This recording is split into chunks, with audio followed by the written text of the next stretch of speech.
tratamiento conjunto de ambos asuntos porque me parece difícil poderlos disasociar tal como estamos viendo en torno a los dilemas que plantean, que a mi modo de ver generan contradicciones, y explico por qué. Los asuntos relativos a los informes de precampaña en Guerrero y Michoacán, en ambas determinaciones del INE deben, a mi juicio, revocarse. Sin embargo, debo precisar que si bien el caso de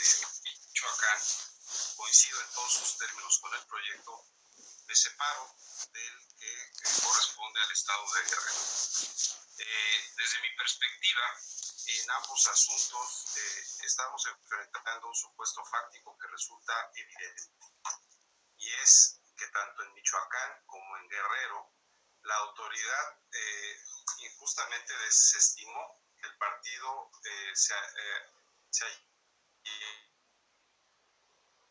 desestimó que el partido allegó los informes cuestionados previos a la imposición de la sanción en la cancelación, por lo que el efecto debe ser en ambos casos, a mi juicio, el mismo. Y esto básicamente porque, a mi modo de ver,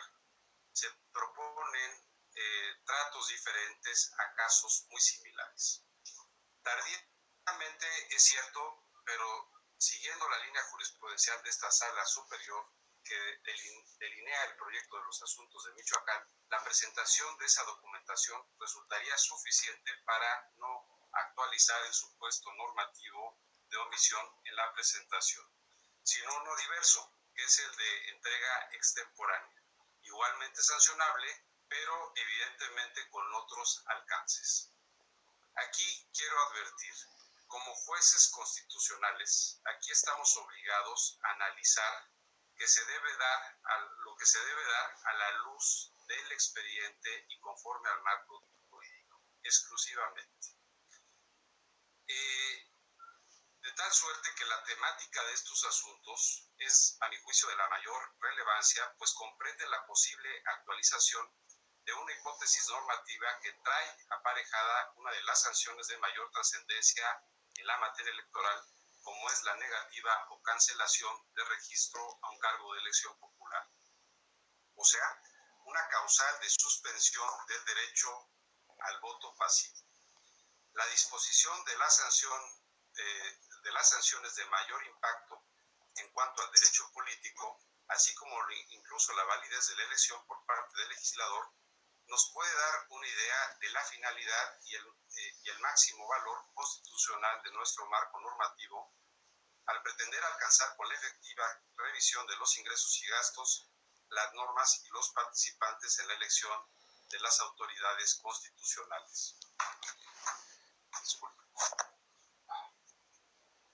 Sin embargo, cuando advertimos que la finalidad particular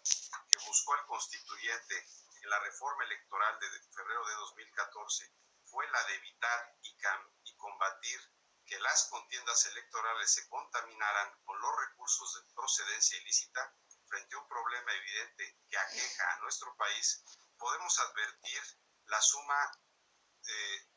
lo que es sumamente trascendente, la labor de revisión de los ingresos y los gastos de los participantes en la elección de autoridad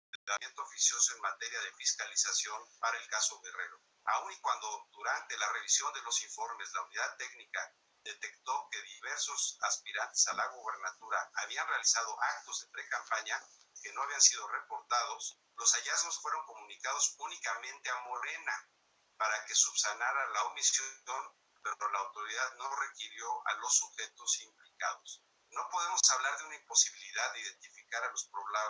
probables infractores, como se sostiene en el proyecto. Propio de adquirimiento al partido, la autoridad hace referencia a las redes sociales de Félix Salgado Macedonio y de Amílcar Sandoval, es decir, sí estaban identificados, por lo que no advierto una imposibilidad de notificar por lo menos a los sujetos que la autoridad identificó al requerir al partido, como sí sucedió en el caso de Michoacán. Es cierto que la resolución al procedimiento de revisión no cumplió con la sanción a los precandidatos. Sin embargo, al encontrarse subyúdice, una probable infracción de esta naturaleza, no podríamos tener por concluida la etapa de revisión como se afirma en el proyecto. Fue en el procedimiento que la autoridad fiscalizadora aperturó para verificar el origen y destino de los recursos empleados en los actos de pre-campaña,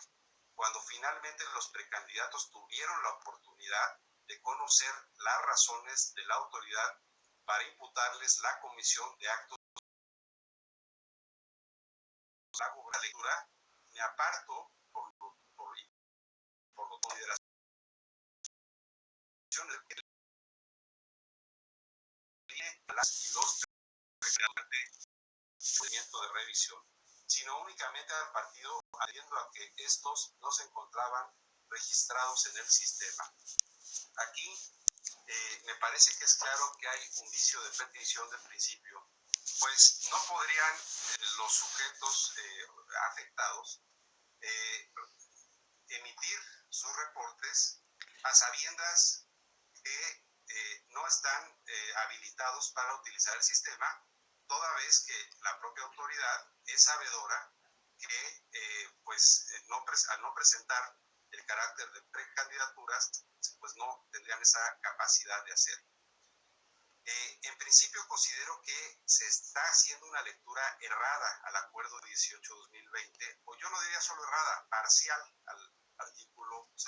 al acuerdo señalado, que exige a la autoridad en todo caso el requerir a los sujetos que no hubieran presentado sus informes para que cumplan sus obligaciones sin limitarse a los precandidatos registrados en el sistema como se afirma en el proyecto. No voy más lejos. En el caso de Michoacán, la autoridad sí requirió a los precandidatos aun y cuando estos no estaban registrados en el sistema. Pero bueno, la deficiencia en el procedimiento resultaría subsanable si la autoridad hubiera garantizado el derecho de audiencia en el procedimiento oficioso sancionador, en el que sí concurrieron las y los precandidatos. Sin embargo, en este tampoco valoró toda la documentación que le fue presentada, incluidos los informes faltantes. ¿Y qué nos dice aquí el proyecto? Y esto es muy importante. Pues que las y los precandidatos ya no estaban en oportunidad de rendir los informes, porque el procedimiento de revisión concluyó al momento en el que la autoridad determinó la revisión de informes, por lo que persiste la omisión de entrega. Incluso hubo casos en los que, desde un primer momento, al comparecer al procedimiento, una precandidata revisora las constancias que allegaron las y los precandidatos bajo esa óptica y no dar valor incluso a los informes que presentaron durante la sustanciación del procedimiento, se violentó por completo la garantía de audiencia de las y los precandidatos de Guerrero. Siguiendo la línea jurisprudencial de este propio tribunal, que es la que se sigue en el proyecto de la magistrada Soto Fregoso, tendríamos que considerar que no se actualiza el supuesto de omisión de entrega, sino uno diverso, que es el de la entrega extemporánea. Nuevamente, subrayo, hay un trato diferente entre Michoacán en relación con Guerrero, y la verdad no se ve la razón jurídica nítida y expresa para que lo haya. En todo caso, existe una obligación de la autoridad fiscalizadora de revisar toda la documentación que los sujetos obligados alleguen para cumplir con sus obligaciones en materia de rendición de cuentas. Y no es que lo diga yo, es que el propio reglamento de fiscalización en su artículo 33, párrafo primero, inciso A, y 304, párrafo primero, así lo establecen. En ese sentido, insisto, si el objeto del procedimiento sancionador era determinar si había existido la omisión de presentar informes y ésta se subsanó antes de la conclusión del mismo, la autoridad estaba obligada a tomar en consideración la documentación presentada, a fin de observar las formalidades del proceso y las reglas que rigen estos procedimientos. Es por ello que, a mi modo de ver, se debe revocar la resolución impugnada, toda vez que los precandidatos de Morena a la gobernatura de Guerrero sí hicieron entrega de sus informes, por lo que, en mi concepto, la revocación debe ser para el efecto de que el Consejo General del INE imponga la sanción que estime pertinente por la entrega extemporánea. Por esa razón, insisto, me parece que aún coincidiendo con las conclusiones del proyecto, el caso de la gubernatura de Guerrero, que es revocar para efectos, no puedo compartir de ninguna forma el tratamiento que se da para llegar a esa conclusión. Y es en ese sentido que, como he dicho, que me aparto de ese proyecto y me adhiero al que presenta la magistrada Soto Fregoso. Pero en suma, yo quisiera hacer una síntesis que a mi juicio hace patentes y palpables las diferencias de trato entre Michoacán y Guerrero. Primera, como ya decía, la aplicación del Acuerdo 18-2020 tiene un trato diferente entre uno y otro caso, y no es una cuestión menor porque consiste en que si se da o no la garantía de audiencia. Es decir, en un caso decimos si hay garantía de audiencia a partir de la aplicación o de la vigencia del acuerdo. Aquí vuelvo a decir que no podemos dejar a un lado el juicio ciudadano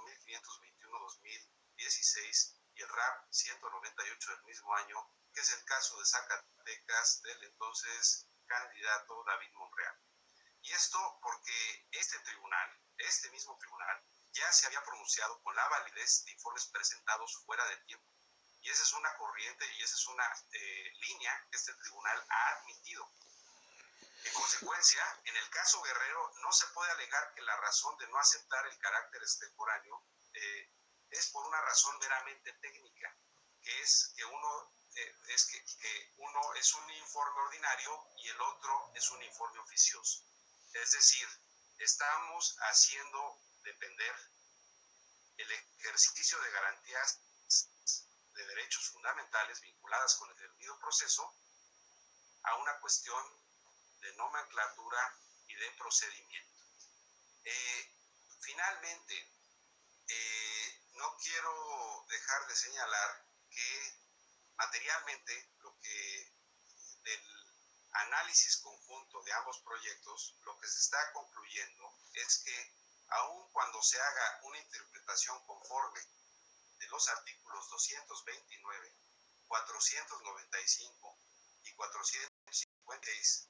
de la LEGIPE, en el caso Guerrero y en el caso Michoacán, la gradualidad que nos propone el proyecto del magistrado Reyes Rodríguez Mondragón a ningún fin práctico nos lleva en el caso de Guerrero, pues porque al no existir el concepto de tratamiento de presentación extemporánea en Guerrero, prácticamente es llevarlo a la pérdida del registro. Con lo cual, me parece que en ese caso, en plenitud, se tendría que decretar por la mayoría que sustenta este proyecto. Eso sería cuanto